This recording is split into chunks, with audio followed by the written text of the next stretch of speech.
Hi guys, welcome back to another video. In this video, we're going to start a series called the Python with Turtle series, and let's just name our thing. Okay, so it didn't let me really name it, and we don't need this assistant, so let's close it, and let's delete the info we have already here, as this is just a base thing, and let's just start with importing turtle. So basically activates everything in our code, and let's name it raw equal turtle,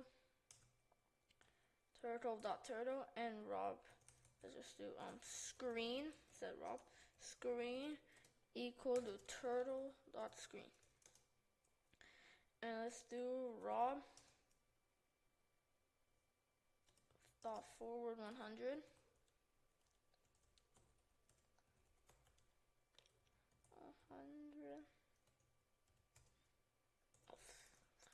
This messed up a bit, and here rob left 90, rob forward 100, rob left 90, rob forward 100, rob left, and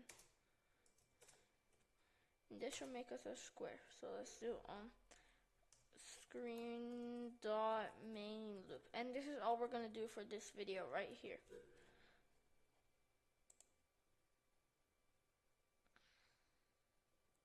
And see that. And here's our square. Make sure to like and subscribe to the channel and turn on the notification bell. Peace.